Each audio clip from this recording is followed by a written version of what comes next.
You already know what time it is. Welcome back into the NFL with AJL, episode 94. We're live on a Tuesday. You could have been anywhere else in the world, but you're right here tapped in with us on the show, and we're forever grateful for that. Hope you had an excellent Super Bowl Sunday. If you went out there to New Orleans, I know you had a hell of a time. Before we get started, y'all please make sure to like and share the stream. Wherever you may be watching, subscribe on YouTube, hit the bell so you never miss a post. You see, I got JV back on the show tonight. Second time. Great to have him back in. We'll introduce him in just a moment. We got the QR code there on his side of the screen. Scan that for every bit of social media and podcast content at the NFL with AJL on all platforms. If you can't find us, you're simply not looking hard enough. JV, welcome back in, man. We had a great show last week. This will be the second of many times that you'll be on. How you doing tonight, bro? Yes, sir, AJ. I appreciate you having me back. Hopefully the first run wasn't too bad. I'd assume it wasn't too bad now that I'm back and I'm pumped. Great Super Bowl. I can say I think a lot of people are happy with the result. Yes, 100%. And we've got an absolute heater, a packed show for you guys tonight. As you know, that the Eagles dominated the Chiefs in Super Bowl 59. Jalen Alexander Hurts. We tried to tell you guys. Jalen Hurts versus everybody. A great debate here in this show. We're going to be talking a potential Eagles dynasty. The Saints hiring Kellen Moore. Deebo Samuel has requested a trade from the Niners, and the Jets have let Aaron Rodgers know that they are moving on. Let's go ahead and jump right into this Super Bowl recap, JV. As we do know, the Eagles absolutely dragged Patrick Mahomes, Andy Reid, and company 40-22. I really would have loved it to be a shutout. We had the 34-0, 40-6. We're going to have a lot of topics about the Super Bowl here, but of course, we'll start with our takeaways. What'd you love from this game? What did it tell you? The floor is yours, JV. Yeah, no, the game as a whole was, I think, a shock to me, a shock to a lot of people. Could have gone either way, AJ. It was Philly's game, it was Kansas City's game, but for it to have been a blowout, and in my eyes, it was 40-6. Like, that was my final score. The last few touchdowns from Kansas City was pretty much garbage time irrelevance that Philly knew they were taking home the championship. My only major takeaway from the game was Jalen Hurts is that guy, and I've been preaching it all year long. You can tell me that there's a handful of quarterbacks more talented than Jalen Hurts. Everyone's better than Jalen Hurts. Everyone's better than Jalen Hurts until it's time to beat Jalen Hurts. That's right. And at that point, Jalen Hurts is always showing up in the matters of time that matter most. And sure, you can say there are more talented guys. And maybe if you're comparing Jalen Hurts amongst the most talented quarterbacks in the league, maybe he's not top 3, maybe he's not top 5. But when you're talking about pure winning, which is really what matters when you boil things down, Jalen Hurts is up there with the best of the best. Yes, he is. He 100% is, man. And this was a great game of vindication for Jalen Hurts. I've always believed in him ever since the Oklahoma days, ever since the Alabama days, obviously switched those there. To know that this man has had 11 different offensive coordinators and schemes to play through, and knowing now he is at the top of the mountain as the Super Bowl MVP, I would have been shocked if he didn't win the Super Bowl MVP. But like you said, man, this was just an absolute domination from front to back. I mean, you come out of the gates and you see that Kansas City is so focused on holding Saquon at bay, but it's like they were so focused on that they left their entire game plan offensively at home. I mean, it was 34-0 before the Chiefs were finally able to get on the board. Patrick Mahomes had never been shut out in his career, and he was shut out through about 3 quarters, which was the longest streak of it. The biggest deficit for Patrick Mahomes ever in his career. Arguably his worst game that he's ever played. And that's Definitely. A big credit to the Philadelphia Eagles defensive line. JV, did you know there is 6 quarterbacks in Super Bowl history to be blitzed 0 times? All 6 of those quarterbacks lost. What does that mean? That means you have an elite pass rush, a Jordan Davis, a Jalen Carter, a Nolan Smith. You have Josh Sweat. You have Brandon Graham. Just an elite outing from Vic Fangio. And there's nothing more that you can say about this Philadelphia Eagles team to pull them down, because they have stopped the three-peat. The first Super Bowl win, they jump in the middle of a potential three-peat for the Patriots. The second ever team in the Super Bowl era to have 2 Super Bowl wins, both of those by being 40-plus points. You guys heard me say it in the short. The 1990s 49ers were the only other team to do it. Of course, at the start of the game, you have that bad pass interference call, and I'm like, okay, here we go. This is how we're going to play it, right? Like, you guys are going to be chippy like this, and then they make up for it with the unnecessary roughness call kind of on Kansas City.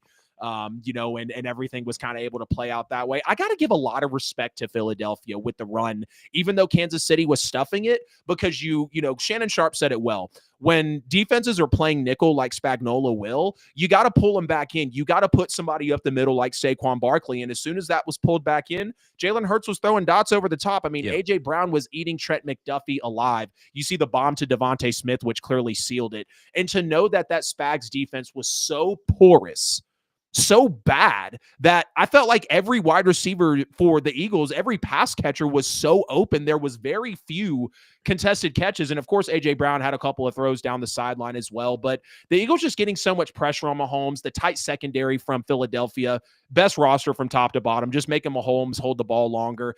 And I loved how they put their foot on the throat of the Chiefs as well, forcing a punt, being up 7-0. They just continued to run up the score. Kansas City had one first down in the entire first half, and that was on the first play of the game. I mean, they were just flat. They were outmatched. And Vic Fangio was literally exposing the Chiefs and Andy Reid and that porous offensive line. Joe Thuney, something's got to be done about him. We see some of the struggles that they've had as well. I mean, just some of the takeaways from the scoreboard and kind of how the numbers were just so out of Kansas City's favor. Kansas City held the ball for 5 minutes at one point while Philadelphia had 10 unanswered points. Of course, you have the back-to-back sacks. When does that ever happen for Patrick Mahomes? And then Cooper DeJean, the rookie, on his birthday. I felt like the game was over there. Like when you have a critical turnover like that in a big game, and you can't do anything about it. I really felt like it was over at that point. And it was just a driver's seat for Philadelphia right there. No excuse not to win after being up 17-0. And this was a lot like that Bucks Chiefs Super Bowl. It didn't feel like it was going to be that bad because you knew coming in, I think it was Eric Fisher that had torn his ACL, I believe it was, an AFC championship game. I think it was the round before that they had lost another offensive lineman as well. And, 17 minutes of time of possession at one point for Philly, and just 17 yards for Kansas City with 3.5 minutes to go in the first half. Travis Kelce at one point had no catches on 3 targets. And JV, was it just me, or was Patrick Mahomes kind of running into sacks badly in this game? Yeah, Mahomes, and I think I said this either on my show this week or somewhere, AJ. I was talking to someone that it was by far the most careless, uncharacteristic game I had seen from Mahomes throughout his entire career. Now, I'll give him some credit. He's been to, 5 Super Bowls now. If one of them's bad, I understand.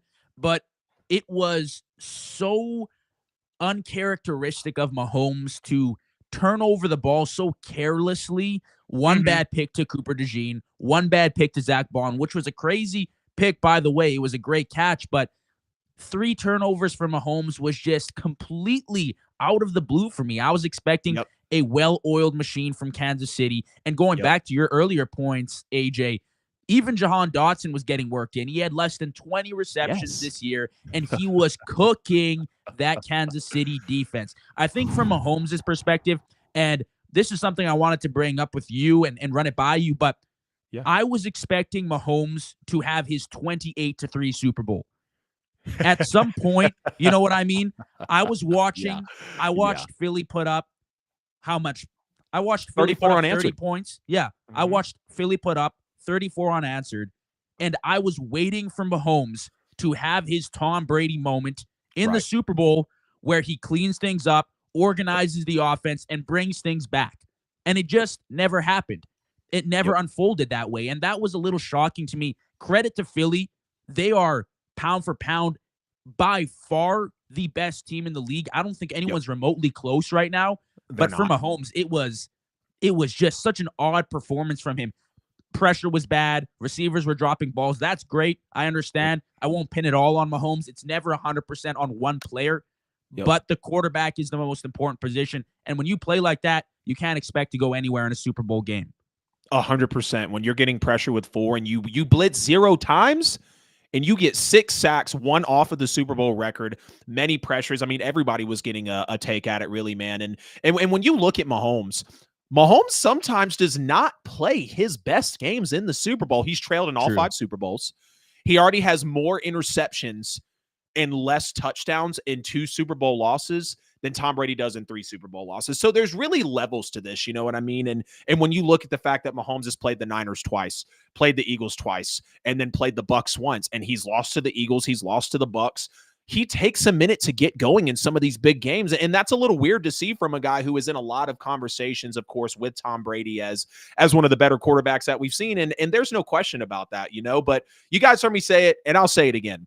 This is arguably the best Super Bowl win of all time. The Eagles are the first team to record multiple Super Bowl victories against repeat-seeking teams. They stopped a potential three-peat in 2018 with Tom Brady, and they stopped an actual three-peat in 2025 against Patrick Mahomes. Jalen Hurts is the first player to play in a Super Bowl rematch, lose the first one, win the second one. That's something that Brady never did.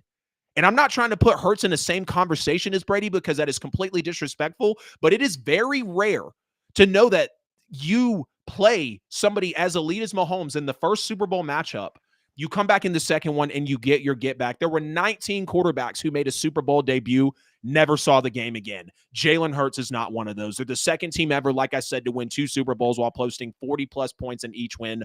Only the 1990s Niners have done that. Second largest halftime lead in Super Bowl history. Second largest lead in Super Bowl history. 1 sack away from the Super Bowl record. Jalen Hurts is the first quarterback in NFL history with 5 rushing and 5 passing touchdowns in a postseason, with 10 rushing and 10 passing touchdowns in a postseason, and with 5 rushing touchdowns in multiple postseason appearances. Largest deficit of Mahomes' career. You stopped the three-peat. And above all else, you did it against the coach who was unable to bring you a championship in the 14 years of coaching there in Andy Reid. Jalen Hurts versus Patrick Mahomes head-to-head in the Super Bowl. Mahomes, 477 total yards, 25 first downs, 6 touchdowns, 3 turnovers. Jalen Hurts head-to-head against Patrick Mahomes. 654 total yards, 37 first downs, 7 touchdowns, 2 turnovers. Only Tom Brady and Jalen Hurts have consistently outplayed Mahomes on the biggest stage ever.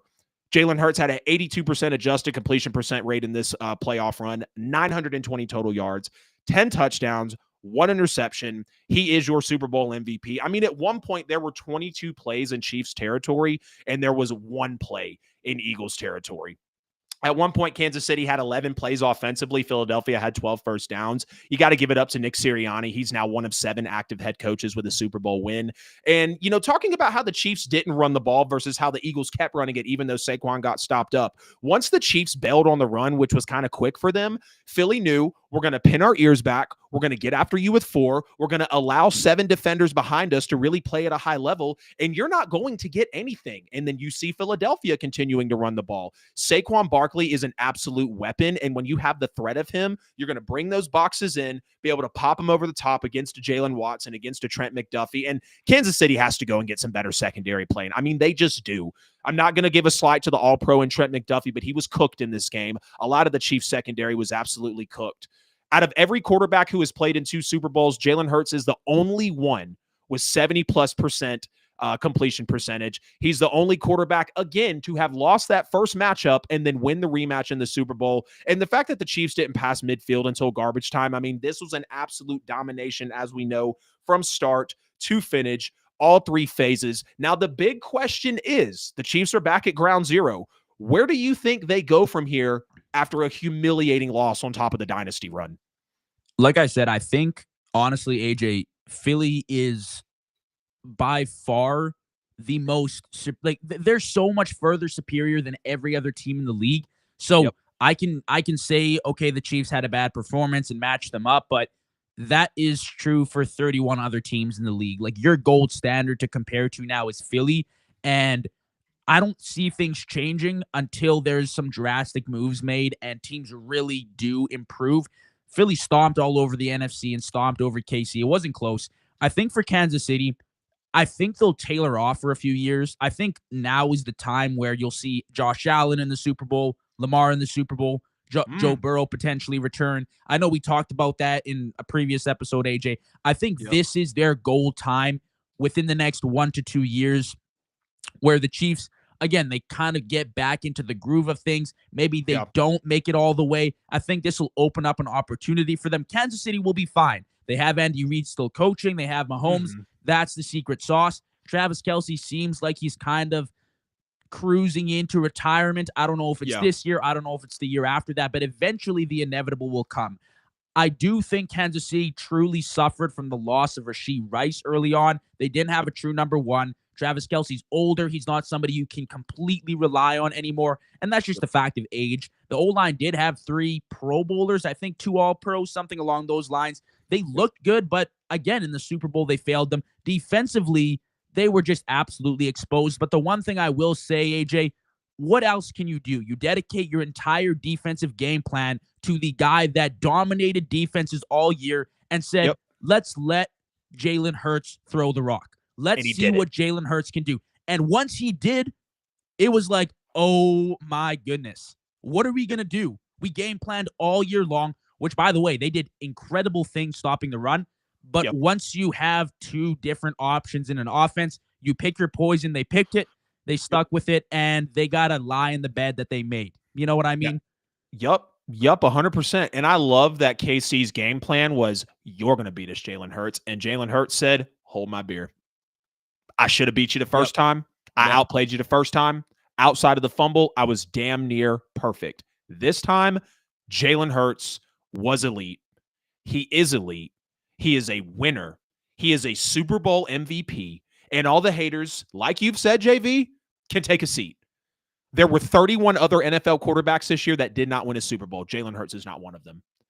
There were 30 quarterbacks sitting at home this weekend, Super Bowl weekend. Jalen Hurts was not one of them. I've been a fan of this guy for a long time. I can't wait to see the excuses that people throw at him. It was his defense, his roster, Kellen Moore, Howie Roseman. Are we going to continue to fault players for the great situations that we're in? Are we just going to acknowledge greatness as it stands in front of us? Because we have no problem doing it for Brady. We have no problem doing it for Mahomes. We have no problem playing hypotheticals with Justin Herbert, Joe Burrow, Lamar Jackson, Josh Allen. We have no problem doing that. So let's simmer it down on the Jalen Hurts hate and actually give the man what he deserves. Great segment coming up right here for you guys. Would you rather take Jalen Hurts or these NFL quarterbacks? First name up, Josh Allen. I'd take Josh Allen. I'm taking Jalen Hurts. Justin Herbert. I would take Jalen Hurts. Over Justin Herbert? Yeah. Same. Lamar Jackson. I'd still take Lamar. I'm taking Jalen Hurts. Joe Burrow. I'd still take Joe Burrow. I'm taking Jalen Hurts. CJ Stroud. Jalen Hurts. I'm taking Jalen Hurts as well. CJ's close, though. CJ's very close. Now let's go over to the NFC. Jaden Daniels or Jalen Hurts? Jalen Hurts. Exactly. Same here. Dak Prescott or Jalen Hurts? Jalen Hurts. Absolutely same. Matthew Stafford or Jalen Hurts? Jalen Hurts. I will take Stafford in this one just because of that veteran presence. I respect Stafford's game a lot. It's close. I'll take Staff, though. Kyler Murray or Jalen Hurts? Jalen Hurts. I'm taking Jalen as well. Brock Purdy or Jalen Hurts? Jalen Hurts. I'm taking Jalen also. Jared Goff or Jalen Hurts? Jalen Hurts. Absolutely. Jordan Love or Jalen Hurts? Jalen Hurts. Yes, sir. Let's keep it running. Dan Marino or Jalen Hurts? I'm taking Dan Marino. I've got to take Jalen, bro. Jalen's made it to 2. Wow. He's won 1.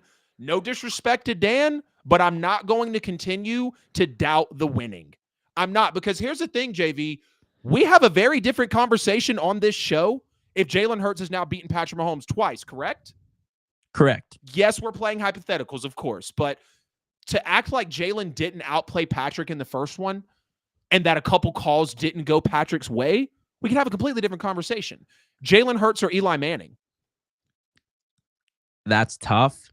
I take Eli, but let me ask you a question, AJ. I want to play devil's advocate with you because it's difficult to quantify success as a current quarterback with a guy that's already retired.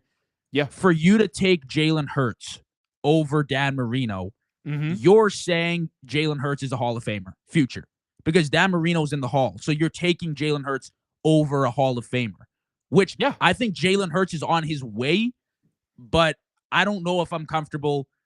See, and this is what I was looking up the Hall of Fame list actually before this, just because there's an element of respect too that I think I have where Jalen Hurts is truly him.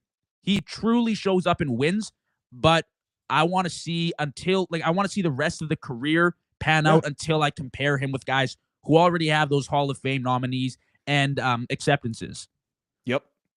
Yep. I'm right there with you, bro. I hear what you're saying. I'm still going to stay with Jalen over Dan. It's close, but I can't deny the 2 Super Bowl appearances. Correct me if I'm wrong. Dan Marino never made it to 1, correct? I believe he made it to 1, but he never Did won he? 1. I believe so. I believe I believe I was looking at this the other day. Yes, he did. Excuse me. Yes, he did. So excuse me there. So they both are on an even playing ground. Dan made 1 and lost. Jalen's made 2 and outplayed one of the greats twice and finally won 1, and he's a Super Bowl MVP. That's why I will take Jalen over Dan Marino. Eli Manning or Jalen Hurts? I'm taking Eli, but on the precedent that I just set with the Hall of Fame. Mm-hmm. I can respect it. I'm still going to take Jalen. I don't believe Eli was too much of a needle mover. Now, yes, he beat Fair. Brady twice in the Super Bowl, but Eli Manning is a 500 career quarterback. Outside of those 2 Super Bowl runs, which he was phenomenal, I think 15 touchdowns, 2 interceptions in those 2 Super Bowl runs, absolutely great. But let's not act like Hurts has let's not act like Jalen Hurts doesn't have the capabilities to actually change a game, because I don't think Eli Manning was truly able to. Yes, he did it on the biggest stages, but he didn't do it as consistently as Jalen did. I don't believe Eli was ever in MVP voting. Jalen Hurts or Nick Foles? Jalen Hurts. Absolutely. Jalen Hurts or Drew Brees? Drew Brees. Drew Brees as well. Jalen Hurts or Aaron Rodgers? Aaron Rodgers. I will go with Aaron as well. Jalen Hurts or Joe Namath, who won an AFL championship and a Super Bowl. The Jets only won. Yeah. I mean, if you're comparing, like, who would I want, it's Jalen Hurts, but I respect Joe Namath, and I think I would go Joe Namath right now just because he revolutionized the game. Again, it's a different era, so it's difficult to quantify success. But once Jalen makes his way into the Hall of Fame, if that's the path he takes, I'm going to end up going Jalen. Once he gets that respect, once he's played another 5-10 years. Yep. I can respect him, man. I'll take Jalen over Joe Namath. Jalen Hurts or Brett Favre? Ooh, I think I'd go Brett, but I think it's going to flip. I think it's going to flip. I think a lot of these are going to flip for me once Jalen plays more. I'm just waiting for it to happen. It's nothing against him. Right. I will take Brett as well. Slight nod. I want to acknowledge the greatness that he did actually have on the field. Brett could 100% have more. And I know everybody's going to come at me in this segment, right? Well, how can you take Brett Favre, Drew Brees, Aaron Rodgers over Jalen Hurts, but you'll take Jalen over Josh, Lamar, Burrow? Because the Josh, Lamar, Burrow argument, it's dead. Jalen has outplayed the best quarterback in the NFL in the 2 biggest games of his career and should have won both. Thank the Lord he came away with 1, and it was a Super Bowl MVP. Last 4 here. Jalen Hurts or Phillip Rivers, who did go ahead. I want to make sure that I'm correct on this before I actually say that. Jalen Hurts or Phillip Rivers, JB? Yeah, this one I was looking at, and man, I think I might go Jalen Hurts on this. I mean, again, I respect the greatness of Phillip, but I honestly don't think Phillip Rivers is going to make the Hall of Fame, to be honest with you. So on that level, like, I'm comparing apples to apples then, and I think I'd go with the guy that's won a Super Bowl, has a Super Bowl MVP. Yep, 100%. Unfortunately, Phillip Rivers never made it to one. Jalen Hurts or Donovan McNabb, who played in the Super Bowl with Andy Reid? Yeah, Jalen Hurts. Jalen Hurts as well for me. Jalen Hurts or Matt Ryan? I'd go Jalen Hurts again. I'm not sure if Matt Ryan makes the Hall of Fame either. It's going to be close, but I'd go Jalen Hurts. Some people think Matt's a first ballot Hall of Famer. I don't really know about that. Yes, he was pretty good for most of his career. Had Kyle Shanahan that got him the MVP, of course, in 2016. Not saying that Matty Ice didn't do anything to deserve that, but I'll take the Super Bowl MVP. And the last one here, Jalen Hurts or Steve McNair? Jalen Hurts. I will take Jalen as well. Steve did come very close to winning that Super Bowl. We all know how he was just a yard or so short of that Super Bowl. So there you have it. Would you rather take Jalen Hurts or these quarterbacks? We went NFC, AFC, some legends that have been to the big game and won it, and some that have been but not won it or didn't have an appearance in the case of Phillip Rivers. Now, here's the big question, JV, because the Philadelphia Eagles are built to become a dynasty, and they are built to last. Let me ask you, though, do you think the Eagles have what it takes to become the NFL's next dynasty? The only thing that's in their way is the new offensive coordinator they'll bring in, which I'm assuming we'll get to, right? AJ, with you being a Saints fan and everything. That's the only thing right now standing in their way, because we've seen, like, we saw the successes that they had, and then they brought in their 2023 OC, Yep. and it was a disaster. And then they brought in Kellen Moore, and things shaped up with Saquon Barkley. I think there's enough talent on that team to overcome any coaching mishaps. I do think Philly is set for the future. I think they're set to be a dynasty, but only time will tell. I don't want to jump the gun. This is only one Super Bowl, but with the way the offense is structured, with how many young guys they have defensively that they can probably ride out contract-wise for a few years now, they have the opportunity to really expose the NFC, where they are clearly the dominant team, and find their way into a few more Super Bowls. Yep. I definitely believe they have what it takes to become an NFL dynasty, man. And when you look at what they actually have, 2 Super Bowl wins in the last 8 years. That's not the only point, though. They have the best general manager in the NFL, who I feel like is the only GM that does not make it difficult. He drafts winners. They call it the Atlanta-Delphia Philadogs for a reason. When you have Nolan Smith, Jordan Davis, Jalen Carter, Keely Ringo is on your roster that you haven't even seen a whole lot from him yet, because you have guys like Quinyon Mitchell, Cooper DeJean, Reed Blankenship. Obviously, Slay is a little older, but you've got a lot of great players in that secondary. Howie Roseman is on a tear, and he is aggressive as anyone. And I would not be shocked if the rich get richer and Myles Garrett is a Philadelphia Eagle within the next few weeks. We're going to hate it. We're going to hate it. But if you want to continue to not blitz in the National Football League on the biggest stage and get insane pressure on a legendary quarterback, Myles Garrett will get you there. Like you said, JV, 16 of the 22 starters for the Philadelphia Eagles are drafted. It brings tears to my eyes knowing that Mickey Loomis is my general manager. But Howie Roseman keeps this as easy as possible. Sirianni has 2 Super Bowl appearances in 4 years, with the best win percentage for a head coach in the first 4 years of his head coaching career, in conversations with John Madden and Joe Lombardi for having the best win percentage for a head coach in the first 4 years, which is 70+%. Only Joe Lombardi and John Madden are in that conversation. I believe he is the 4th coach in NFL history to have 2 Super Bowl appearances in his 4 years. And you can argue that he should have won both of them. This is a coach that his job was getting questioned earlier in the year. Now, we know how toxic Philadelphia fans can be. And I was even one of those that was like, how does Sirianni have a job making some of these situational calls? Look, he missed on coordinators for 1 year. Brian Johnson was bad.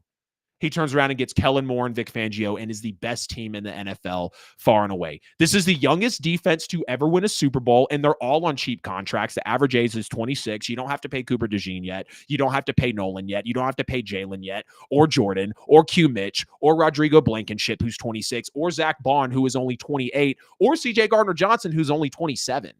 Pains me to see those last 2 there, as they were former New Orleans Saints, and now they have ended up with the Philadelphia Eagles. But hey, man, I'm glad you guys got you a ring. I'm blessed that we were able to draft you, and I'm glad that you were able to make it happen over in Philadelphia.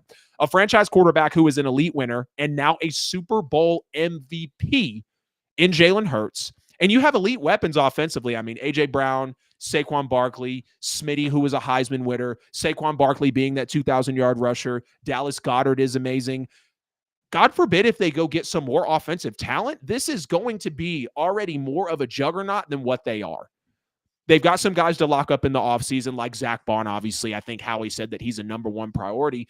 But, JV, I don't know how I don't look at this team and see 2 Super Bowl wins in 7-8 seasons with the way that they just won this one, knowing that this defense is the youngest, knowing that they have an elite quarterback, knowing that they have the best general manager in the NFL, and only 1 of 7 active head coaches with a Super Bowl win. I'm sure I'm being a prisoner of the moment and jumping the gun some, but when you look at the aspects, they're built to last. The Eagles are going to be here for years to come. They would have been here last year, or at least close to it, had it not been for a gentleman named Brian Johnson. I mean, honestly, Brian Johnson was calling the worst plays possible.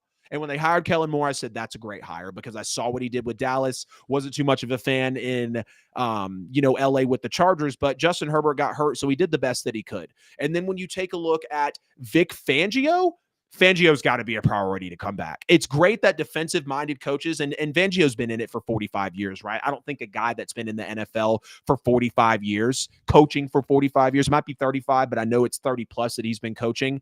I don't see how he leaves. He is one of, if not the best defensive coordinator in the NFL, and he has an amazing roster to complement it. We heard the reports of him when he came in and he said, it's not your fault that y'all don't work hard. He was saying, strap in, get ready, because we're about to go win the Super Bowl. And that's exactly what they did. So I do believe that the Philadelphia Eagles can become a dynasty in this league. Obviously, a lot of things are going to have to go right. I believe Myles Garrett becoming a Philadelphia Eagle could be a very prime point in that. Jalen Hurts is at the mountaintop. There is nothing else you can say about him. And these guys are 1,000,000% built to last. This has been episode 94 of the NFL with AJL. I appreciate everybody jumping into tonight's show. You couldn't have been anywhere else in the world, but you're right here tapped in with AJ and JV. And for that, we are forever grateful. Of course, please like and share that stream wherever you may be watching. Subscribe on YouTube, please. And thank you. Y'all are running up the numbers on the short form content and on the YouTube channel. Hit the bell so you never miss a post, whether we're live, with a medium form clip, a clip of the show, a short, a community post. The QR code there on JV's side of the screen is every bit of social media and podcast content at the NFL with AJL on all platforms. If you can't find us, you're simply not looking hard enough. Make sure to check him out, the.jv.show on Instagram as well. He is on the push to 10,000 followers. Go ahead and get my boy there, please and thank you, because he is putting out some of the best content in the game. And as always, we're sponsored by Buy and Sell with AJL for all your worldwide professional real estate needs. Whether you're looking to buy a home, sell a home, or invest in real estate,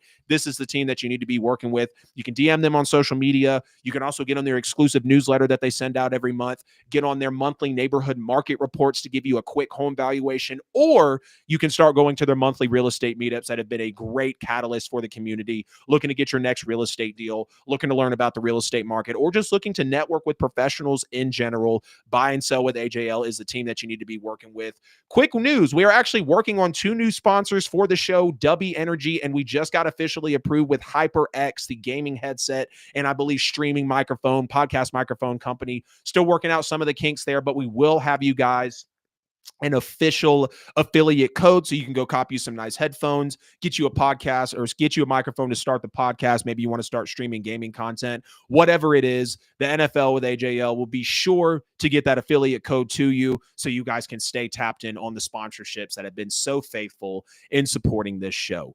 The New Orleans Saints are finalizing the worst kept secret in the NFL over the last couple of weeks, as Kellen Moore will be their next head coach, the 19th in franchise history. They flew up to Philadelphia today to go get him. He will have the presser on Thursday. I will be glued to the presser as we have the youngest head coach now in the NFL. JV, what was your initial reaction when the Saints officially made it official just 2 days after one of the best Super Bowl runs we've ever seen, and he was at the head? Yeah, we talked about it, AJ, I think on Tuesday about Kellen Moore and our thoughts going into it.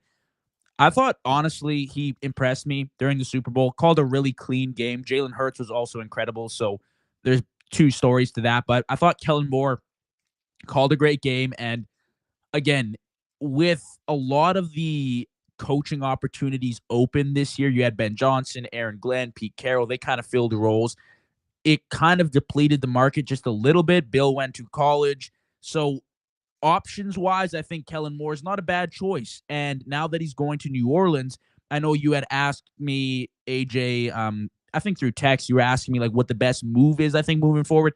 Just like Ben Johnson when he arrived in Chicago and talked about Caleb Williams, I think for Kellen Moore, especially as an offensive mind, connect and figure out what's going to be happening with your starting quarterback.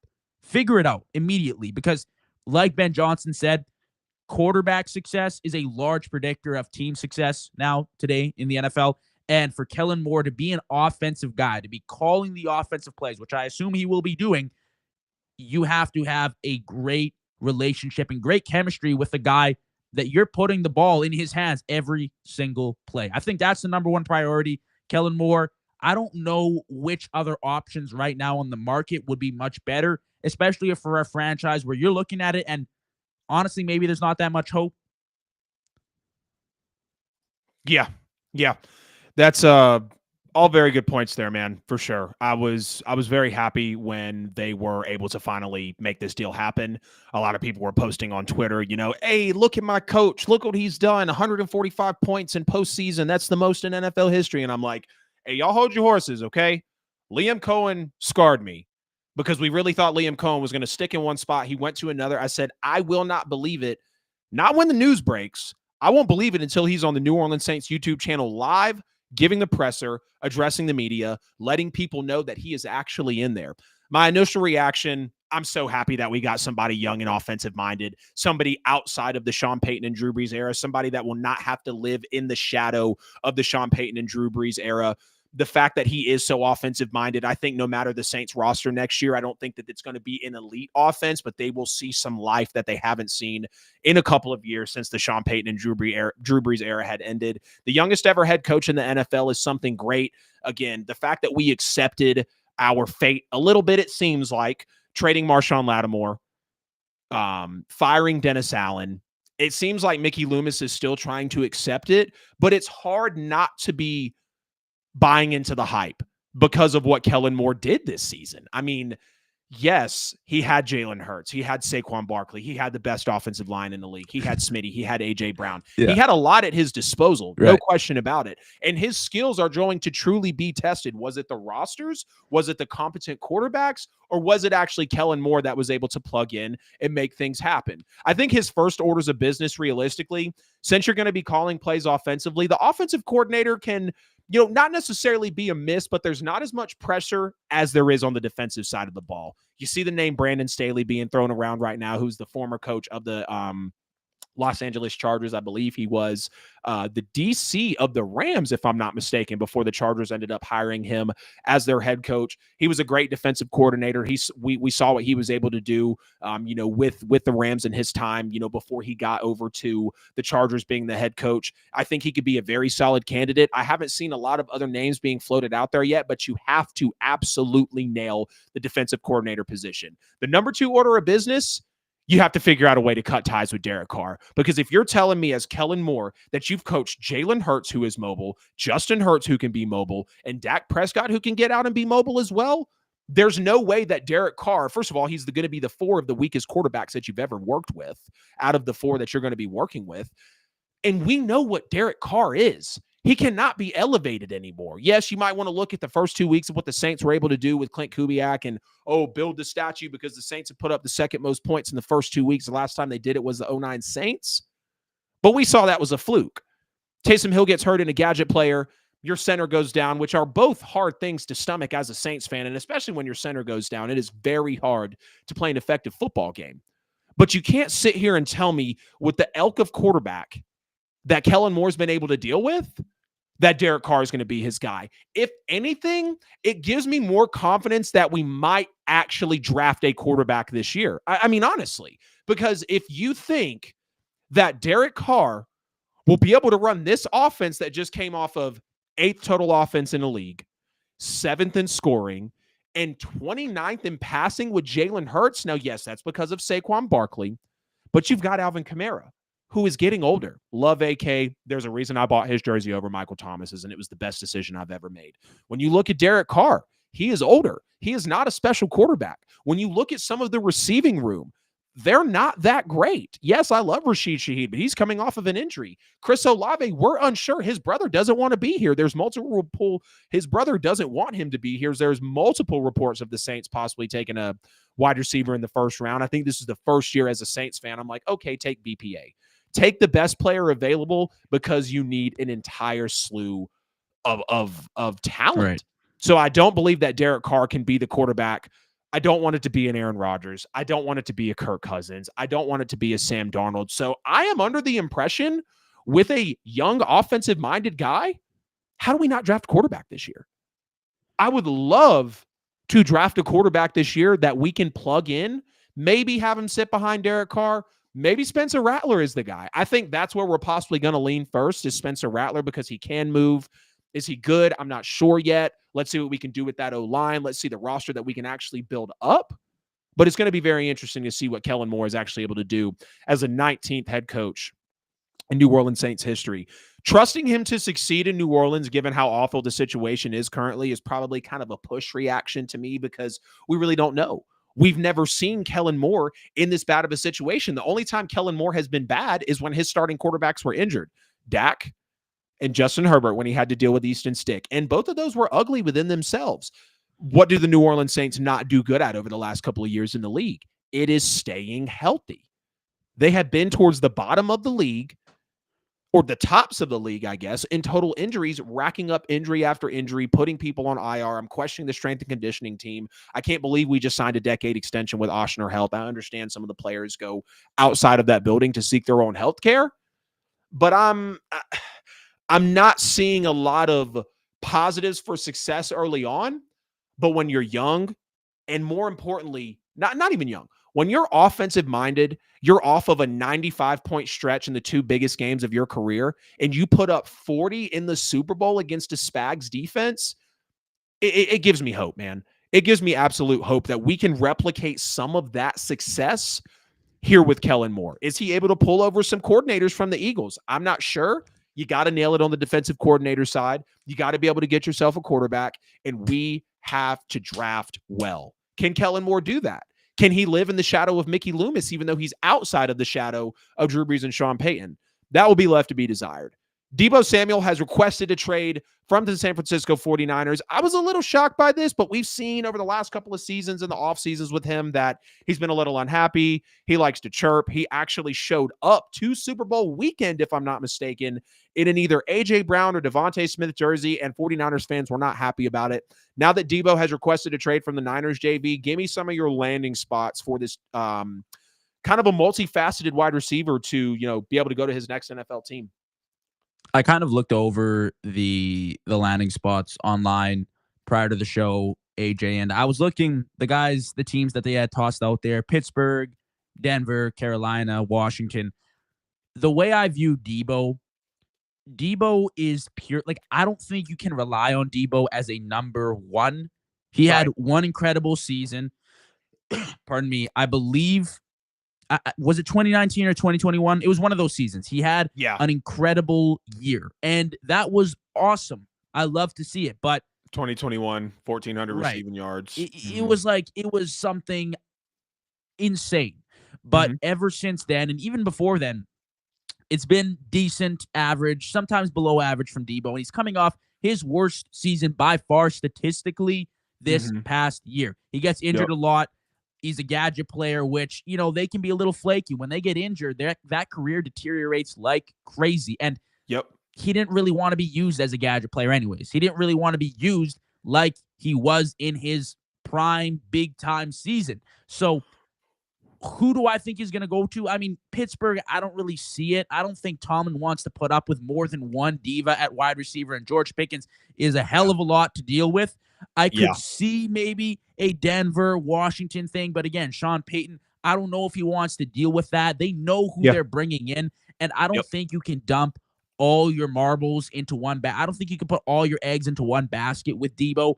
You're going to get what you get, but you can't expect it to be anything fantastic, and you have to be cautious with the injuries because that's been the story of his career. The best ability in the NFL is availability, and if that's not there, there's no point in having you on the roster. San Francisco will probably take a bunch of costs with releasing or trading Deebo. That's fine. I think they can live with it. They have the receiver help moving up.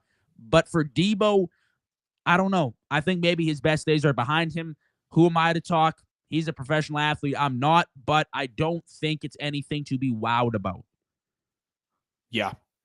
Yeah, I can definitely be right there with you as well. The Niners have a potential out this year with his contract, so he'll basically they signed him to a 3-year, $71 million deal back in 2022, but they can have the out after this season. He'll basically have been there 3 years, made $58 million, but they will take $31 million as a dead cap hit from him, which is not very great. Brutal. Yep, it's very brutal for sure. And his dead cap number over the years has definitely been huge, and even with this year, with the way that they structured the contract, they would definitely be able to feel it. So yeah, Deebo Samuel is going to cost them some coins when they get out of there. Steve, thank you for the comment. Megan, I'm doing good. Hope you're doing well.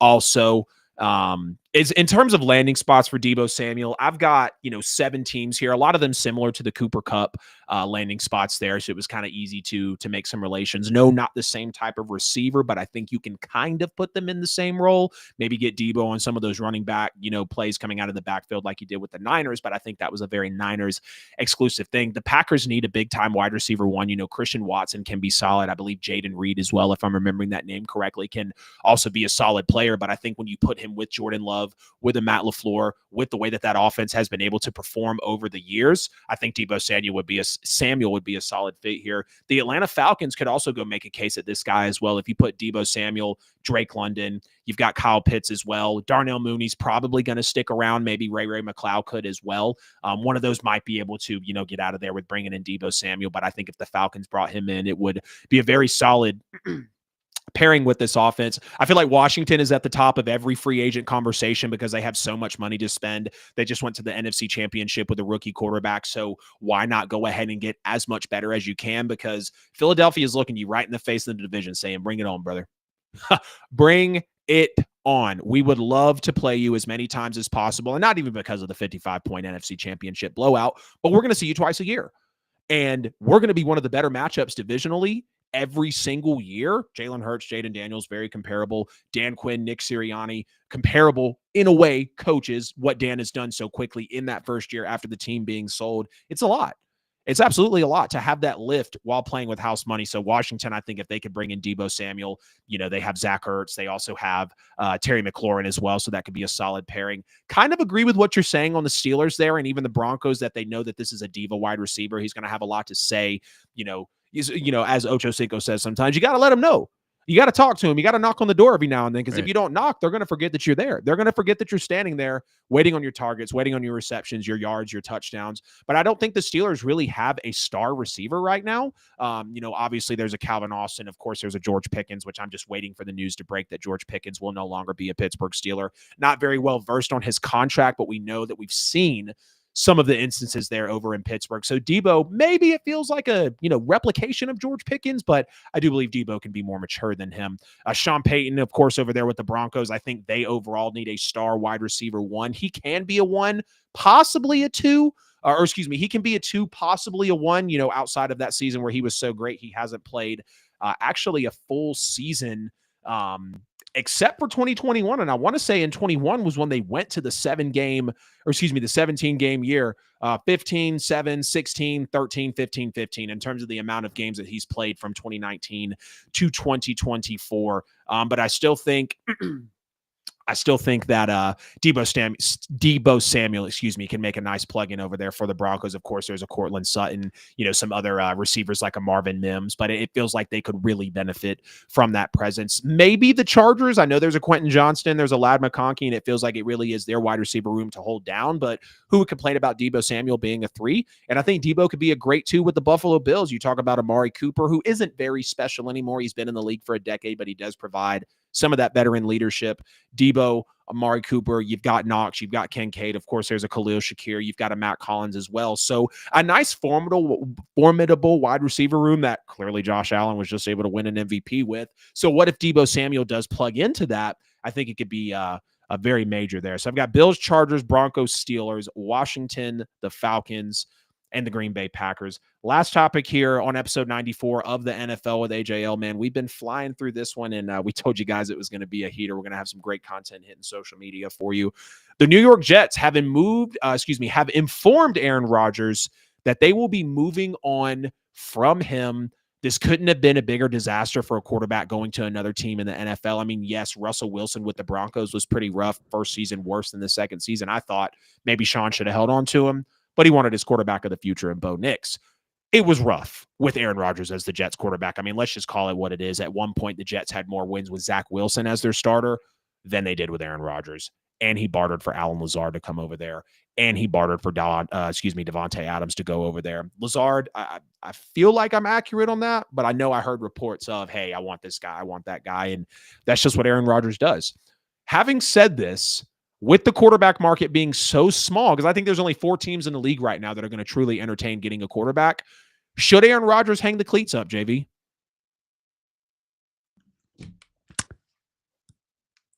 I never know. Like when people ask me that, it's like, from my perspective, yes, but I never know. Like it's difficult. It's a difficult decision to say, hey, I'm done with a game I've played for my Right. entire life, right?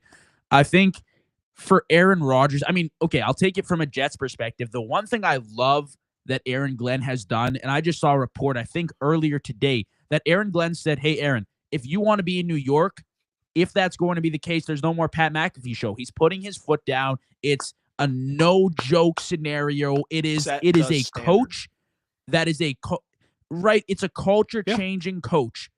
And it's a different approach than the Jets have had since the last time they won, which I couldn't even tell you the year was. So I love what Aaron Glenn is doing. He's taking a step in the Yeah. right direction, and that's eliminating any outside noise from the media, anything unnecessary. Franchise teams that win and succeed, they don't do that. Philly this year, the second they shut off the media and just focused internally, Yep. they were incredible. Mike Tomlin doesn't let any of that Right. stuff fly in his organization. Why should the Jets let that fly? So I thought that was incredible. And from Aaron's perspective, I mean, if it's not Pittsburgh, which I've heard a few rumors circling around, and I don't even know if that would be a great fit.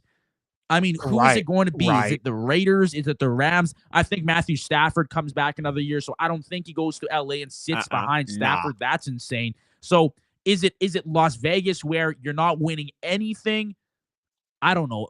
From my perspective, I'm looking at it and saying you already have a Hall of Fame career lined up. Don't Right. tarnish your legacy any more than More it than you already needs to did. be. Aaron didn't really have it wasn't too bad this year. I mean, almost 4,000 yards, 28 touchdowns, 11 interceptions. It wasn't the worst thing in the world, but it wasn't anything we expected. It was my worst take of the year that I thought Aaron Rodgers would propel this team to be a playoff contender and potentially a Super Bowl team. I was dead wrong. And from the first snap of the year, I was concerned watching Aaron Rodgers.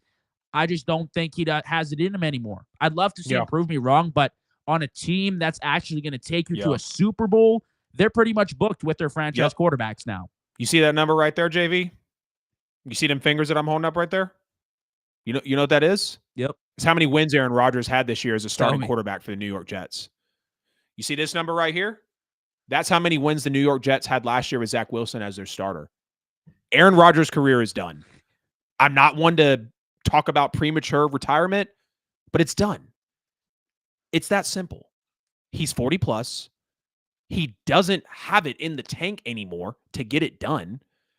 And yeah, maybe that's a bold take from me, but you chose to go to the New York Jets, Aaron Rodgers. You sat up there on the Pat McAfee show with over 500,000 people live and said, well, my intentions are to play, and my intentions are to play for the New York Jets. Notice how he said intentions. Notice how he said intentions. And he gives it one full season. Now, yes, the Jets are going to be moving on. When you have a new head coach, when you have a new GM, that's usually going to happen.